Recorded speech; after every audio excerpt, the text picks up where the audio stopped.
Y ya lo tenemos en nuestra sala de entrevistas y diálogos al sociólogo Fausto Giraldo, conocido dirigente social, analista político y vinculado sobre todo a temas de la sociedad en la provincia de Imbabura, el país y el mundo, visualizando esta temática sobre todo de la medida de hecho y la paralización que ha tenido el país durante estos últimos 16 días, diríamos, porque la medida no se ha depuesto en el país.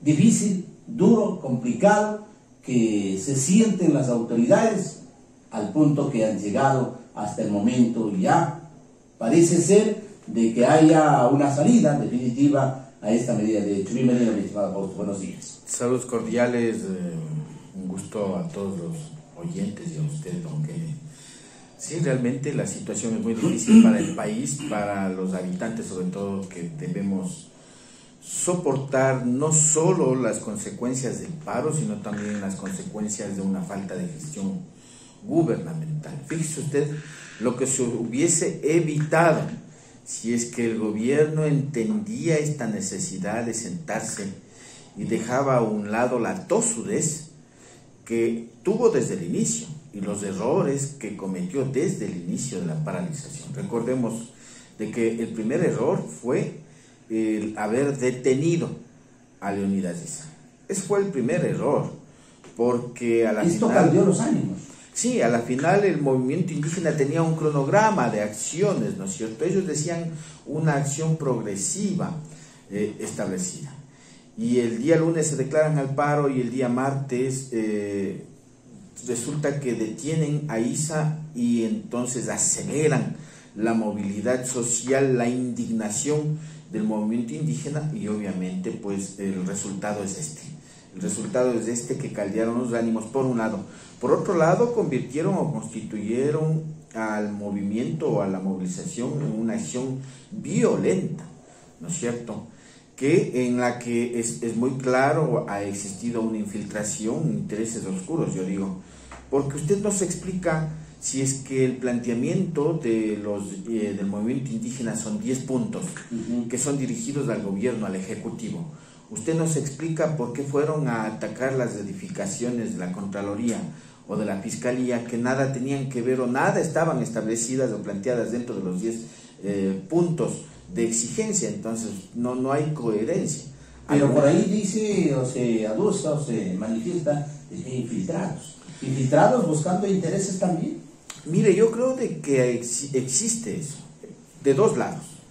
Los infiltrados desde el ámbito del correísmo, y debemos ser claros, y está muy evidente, ¿no es cierto?, que llevaron a la base social y a la masa a desbocarse en una acción confrontativa para generar ese estado de convulsión interna, ¿no es cierto?, que era requerido para plantear en la Asamblea Legislativa la aplicación del 130, numeral 2 de la Constitución, que es la destitución presidencial por grave conmoción interna. Es decir, me parece que estaban trabajando en esa línea desde el correísmo, capaz de que pueda darles resultado y justificar la destitución. Y por otro lado también no podemos dejar de recordar que las fuerzas gubernamentales siempre infiltran las movilizaciones por dos objetivos. El uno, identificar a los principales líderes para obviamente hacerles un seguimiento y luego detenerlos, y el otro también provocar actos de vandalismo para justificar la acción represiva de la policía y las fuerzas militares. Es decir, aquí hay de lado y lado, no vamos a dejar de señalar este elemento que sí se presenta dentro de este proceso. Y un tercer aspecto también, errores de la dirigencia de la CONAIE cuando puso como carne de cañón a las bases sociales, a los indígenas, y sabiendo de que existía un fuerte resguardo militar y policial en las áreas del Parque del Arbolito, pues les lleva a enfrentarse en ese lugar. Y mire usted la masacre que se dio, a tal punto de que hasta hoy, no solo en ese lugar, sino en algunas partes del país, se contabilizarían, y hay que ver cuáles son los informes, alrededor de 7 muertos. Es decir, quizá lo más duro que tuvo que enfrentarse, ¿no? Porque se dice que allí incluso se perdieron niños, se sufrieron también, incluso se incrementó el número de heridos, de situaciones que prácticamente confrontó a la policía. heridos de lado y lado, ¿no es cierto? Mayormente de los sectores indígenas, porque evidentemente sus instrumentos de confrontación no son pues las bombas lacrimógenas que tienen una fuerza importante y el uso de perdigones. Sin embargo, también se observó en el movimiento indígena la presencia de algunos instrumentos que no eran adecuados. Yo creo que el elemento o la necesidad de llevar a cabo esta mesa de negociación y diálogo era urgente y era inminente.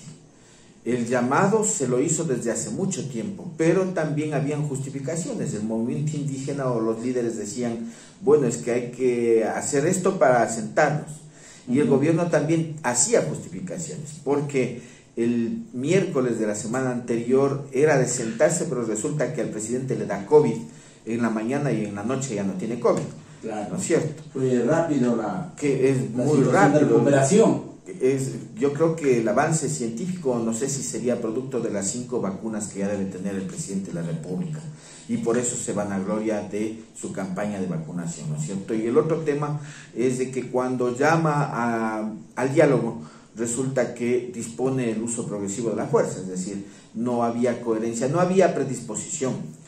Ahora nos preocupa es de que ya están sentados en la mesa, y esa es una preocupación que debemos tener. Ya están sentados, ya están desde ayer dialogando. Yo el error que veo es la metodología de trabajo, porque no se van a poner de acuerdo jamás si es que está conversando el ministro con el presidente Leonidas Issa de la CONAIE. Es decir, un tratamiento individual. Un tratamiento individual entre los dos, diciendo yo estoy de acuerdo, no estoy de acuerdo, y cuando no estoy de acuerdo se levantan de la mesa, salen, hacen recesos hasta que se pongan de acuerdo, no. Y al final tienen que ir a terminar consultando. Y tienen que consultando el uno al gobierno y el otro a las bases. Evidentemente. Entonces, yo creo que ahí deberían replantear la metodología de negociación capaz de que se pueda superar algunos elementos. Se ha llegado a un acuerdo, abrir cordones humanitarios, pero eso es lo que no quiere la ciudadanía. En estos momentos yo creo que en pleno diálogo hay que realizar una tregua a la paralización. ¿Qué significa la tregua? Significa pues de que se abran las vías principalmente de circulación para que todas las ciudades puedan desarrollar su aprovisionamiento, mientras dure un proceso inicial de diálogo que es el acuerdo, digamos, en elementos puntuales. ¿Por qué? Porque los 10 puntos no se van a resolver de la noche a la mañana. Porque dentro de los 10 puntos hay cuestiones que se pueden resolver inmediatamente, otras que tienen que resolverse a mediano plazo, y otros que son a largo plazo.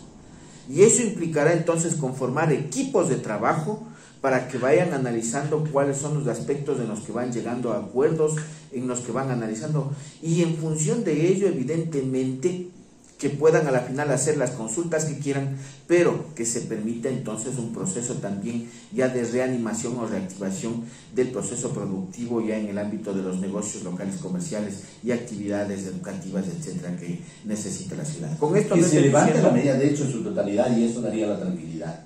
Claro, la medida de hecho se puede levantar a la final después de que hayan llegado a algunos acuerdos, pero hoy necesitamos como muestra, ¿no es cierto?, de que hay voluntad política, una tregua. Y la tregua no es de 24 horas, no se puede poner horas. La tregua es por lo menos de aquí a unos 10 días hasta que se hayan puesto de acuerdo en los aspectos principales de inmediatos a resolver. Quizá el más principal y el que más le ha llamado y presiona a la CONAIE es el tema de los combustibles. ¿Es asequible? Mire, ahí yo creo que el gobierno no va a dar brazo a torcer. Evidentemente es irrisorio, es miserable la respuesta del gobierno al bajar los 10 centavos. Y ahora dicen, ¿no es cierto?, para hacer ver como que es una gran cantidad, como una cuestión importante, hacen una sumatoria de lo que $4 ahorrarían por cada viaje un camión de mediano peso, ¿no es cierto?, y en función de ello como 30 y pico de dólares ahorrarían en el mes y como 400 y pico de dólares ahorrarían en el año. Vean cómo ahorran 400 y tanto, pero en el año. Yo les hacía un cálculo el día de ayer en un análisis y les decía, miren, son 4 dólares en el viaje del camión que carga 100 quintales de papas. Ya. En ese viaje descuenten entonces los 4 dólares por cada quintal de papas. Son 4 centavos. Si el quintal de papas está a 20 dólares, significa que va a costar 19,96. Se están burlando del pueblo, no es que están bajando el precio. Ahora dicen que son 235 millones de dólares los que se focalizarían para el subsidio.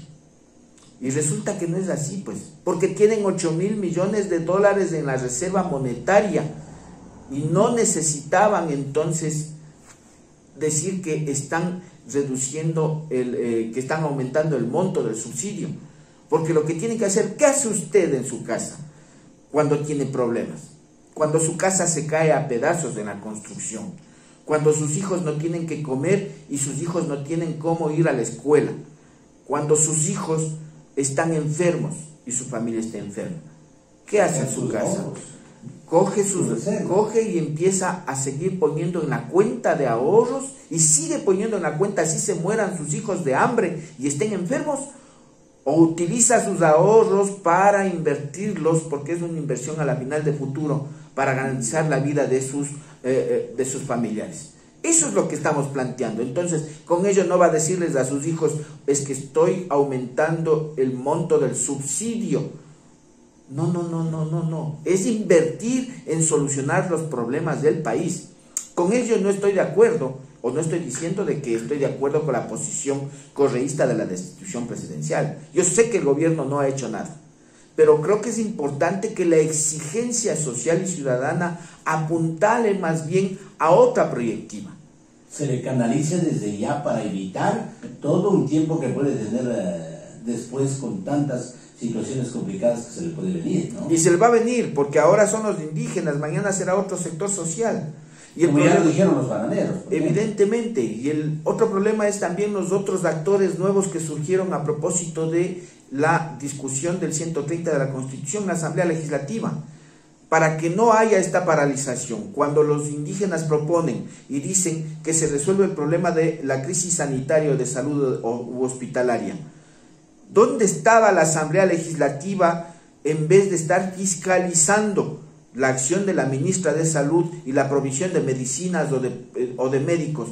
¿Qué estaban haciendo? ¿Sabe lo que estaban haciendo? Estaban poniéndose de acuerdo y disputándose el reparto político del Estado ecuatoriano, porque estaban en la pugna para sacarle a Llori de la presidencia de la Asamblea. Y no es que el objetivo era sacarle a la presidenta de la Asamblea, el objetivo sigue siendo tomarse la Contraloría, sigue siendo tomarse la Fiscalía, la Procuraduría, las superintendencias, sigue siendo controlar ese Consejo de Participación Ciudadana que tampoco sirve para nada, controlar el Consejo Nacional Electoral, porque con ello les permite entonces consolidarse dentro de la distribución del poder y garantizar seguir robando y garantizar tapar todo el robo y la corruptela y lo que no han hecho nada en este país. Eso es en lo fundamental este órgano. Y cuando nosotros escuchamos los discursos que dan los asambleístas del sábado y el domingo, una vergüenza. Y hoy continuarán, ¿no? Para ver qué pasa. Y el día de hoy, una vergüenza.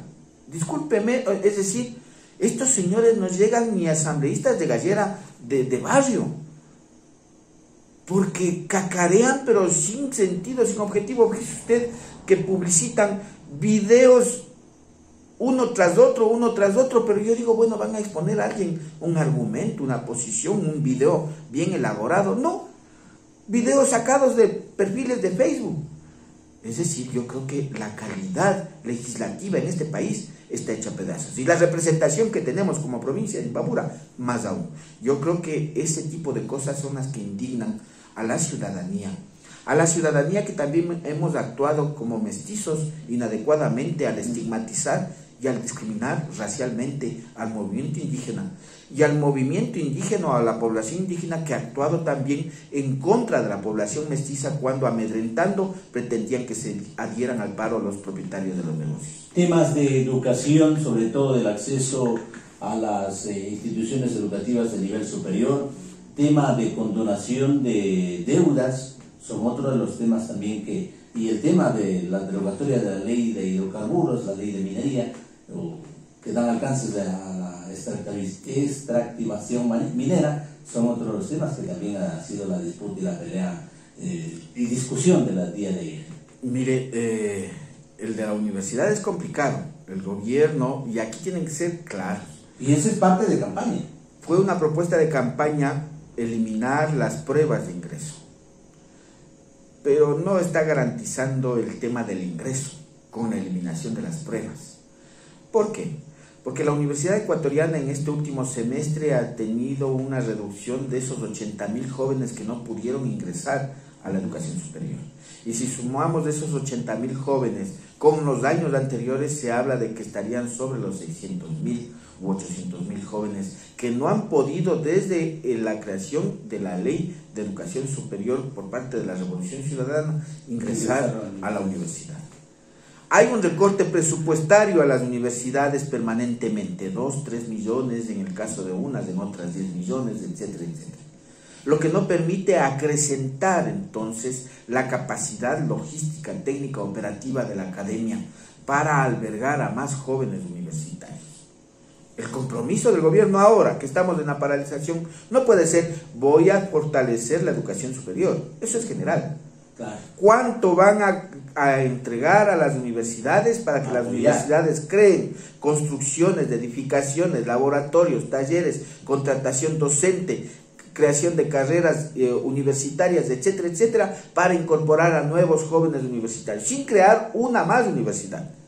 Porque no es necesario crear más universidades. Lo que hay que hacer es fortalecer las universidades que existen y que incluso esas universidades puedan desarrollarse como extensiones universitarias donde no hayan campus universitarios, que es distinto, ¿verdad? El tema de los hidrocarburos va a ser complicada la negociación. Es otro tema difícil. Es un tema muy difícil. Hoy han derogado el decreto 95, ¿no es cierto? Pero eso no significa que se haya resuelto la problemática de los hidrocarburos. Yo, como digo, el tema de combustibles debe ser un tema de mediano y largo plazo.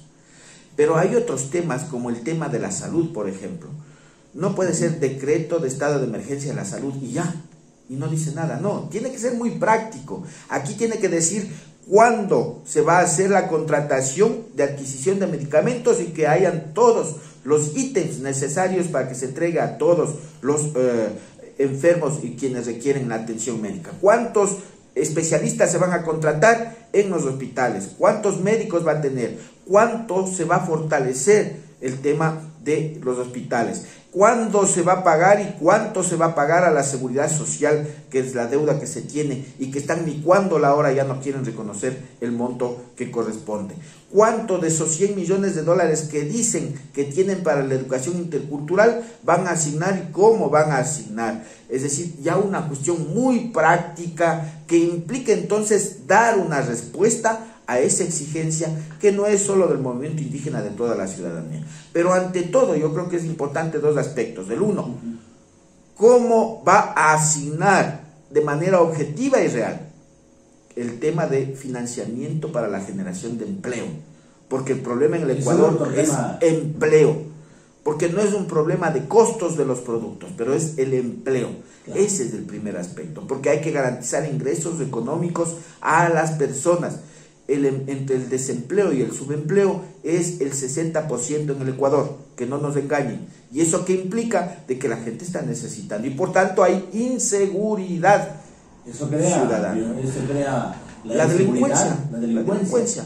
Y el otro tema, control de precios, pues. A ver, señores asambleístas, aprobemos una ley de control de precios y en contra de la especulación. Control y sanción. Evidentemente, en contra de la especulación. Usted nomás ahora, antes del paro, ya encontraba los precios elevados de los productos. Se elevó alrededor del 70% en cada producto. Ahora estamos hablando de más del 200% con el paro. Cuando salgamos del paro, no bajará del 100% esa elevación producto de la especulación, del robo también que hay en la intermediación. Yo, por ejemplo, estoy pensando, analizando la posibilidad de desarrollar un tema de un proyecto hacia los barrios para eliminar la intermediación, que signifique garantizar la seguridad alimentaria. ¿Sí? Colectivos barriales de seguridad alimentaria, que significa que vayamos de los barrios a los productores a comprar directamente los bultos, y esos bultos se distribuyan en función de quienes requieren en cada barrio, y que cancelen el costo más bajo o mínimo que pueda implicar. Para eliminar ¿No sería crear micromercados o...? No vamos a crear mercados ni micromercados, nada. Lo que vamos a hacer es que como moradores nos organicemos, ¿no es cierto? Claro. Pues sí, compramos los bultos y nos distribuimos entre los que nos hemos organizado. Punto. Pero compramos los bultos a los productores primarios, con precios justos, pagando el precio justo. Pero ya no vamos a pagar una caja de tomates que cuesta comúnmente entre 14 y 15 dólares, ya no vamos a pagar en los intermediarios 30 o 40 dólares. Así de sencillo. Entonces, eso implica empezar a pensar en solidaridad, en equilibrio, en justicia social, tanto para los pequeños productores o los productores primarios como para los consumidores. Temas que prácticamente están también considerados dentro de estos 10 puntos de la situación de la propuesta de la CONAIE, es de no privatizaciones a las áreas estratégicas, a las empresas, sobre todo de Estado. Mire, el gobierno es de corte neoliberal, es de corte de derecha, y aquí que no nos vengan a decir sus defensores de que no, que estemos tranquilos, no. Es un banquero de ultraderecha, y esa posición siempre se relaciona también con las disposiciones del Fondo Monetario Internacional y del Banco Mundial. Y estos organismos, dentro de sus cartas de intención, plantean claramente privatización de empresas para el achicamiento del tamaño del Estado o la reducción del gasto público, entre comillas. Pero empresas rentables como los petróleos, las empresas eléctricas y las telecomunicaciones, que son también dentro de la Constitución de la República consideradas áreas estratégicas, no se deben privatizar porque son rentables, porque caso contrario ya las habríamos deshecho. Pero resulta que inician una campaña de desprestigio, por ejemplo, a CNT. Desde hace mucho antes, ¿no? Desde hace mucho tiempo, cuando desmejoran la calidad del servicio, ¿no es cierto?, y la prestación de los servicios. Cuando reducen los espacios de intervención. ¿Para qué? Para desvalorizar la empresa. ¿Y cuál es el fin de desvalorizar una empresa? Desde el Estado. Que cuando vayan a comercializarla cueste, como se dice, a precio de gallina normal. ¿No es cierto? Resulta que el gobierno dice, no vamos a privatizar, no queremos que diga. Queremos que escriba un decreto de prohibición de la privatización de estos 3 sectores: petróleos, energía eléctrica y telecomunicaciones. ¿Qué le parece? Pero no solo eso, hay patrimonios que también corresponden a los ecuatorianos, como el Banco del Pacífico, que es una recuperación producto de el robo del feriado bancario, ¿no es cierto?, del 1999. Y que es un banco, la segunda fuerza bancaria financiera en el país, luego del Pichincha. Y resulta que hay intereses de por medio para desvalorizarlo también, para un grupo supuestamente extranjero hacerse de ese banco y después consolidar un capital nacional que posibilite entonces consolidar una primera fuerza distinta al Banco del Pichincha. Aquí los intereses económicos se juegan y se quiere vender ese patrimonio que es de los ecuatorianos y que le costó sangre a la gente, ¿no es cierto?, que fue afectada con ese feriado bancario. Yo creo que en lo fundamental hay que pensar más bien en la posibilidad de consolidar un proyecto de carácter social desde abajo, no pensando solo en temas de privatizaciones, etcétera, etcétera, sino pensar en la construcción, y se necesita. Una de las lecciones que este paro nos debe dar a los ecuatorianos es de que necesitamos conformar o constituir o construir desde el entorno social una agenda social de desarrollo, que signifique un proceso liderado, yo digo, por la academia o las universidades, ¿no es cierto?, que tienen una credibilidad en la comunidad, liderado, pero participativamente hecho con todos los actores, incluidos las instituciones de gobierno, para que se establezca un diagnóstico crítico, un análisis crítico de la realidad, y en función de ello se establezcan cuáles son los perfiles, proyectos, visiones que tenemos y cómo ir resolviendo cada uno de ellos, de inmediato, a mediano y a largo plazo.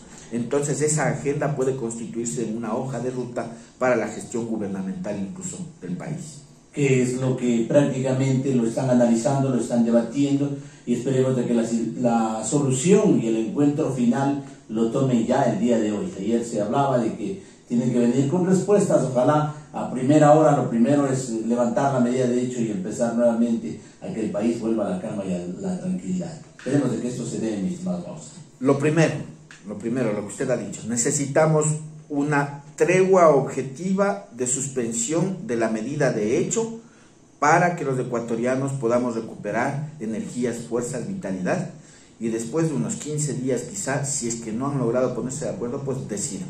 Pero por lo pronto, lo más importante es que nos den tregua a quienes estamos laborando, a quienes queremos laborar, porque la situación, la condición económica sobre todo, no resiste más en los bolsillos. La solidaridad es de parte y parte. Solidaridad, el de que se permita la movilización social, pero también de que se permita el trabajo de quienes quieren trabajar. El gobierno ha enfrentado su primera, diríamos, posición de un sector bastante fuerte, duro, y el que está dispuesto a enfrentar todo tipo de situaciones que hoy le ha hecho meditar, repensar, reflexionar e incluso cambiar. Así, presidente. Así. Gracias, mi estimado Fausto, y gracias por atender nuestra invitación. Dios mediante estaremos en otra oportunidad para conocer otros temas importantes que no solo son a nivel del país, también los hay con otros temas que aparecieron hasta el día de ayer acá en la ciudad de Ibarra, mi estimado Fausto. Con mucho gusto y un saludo cordial a ustedes. Gracias.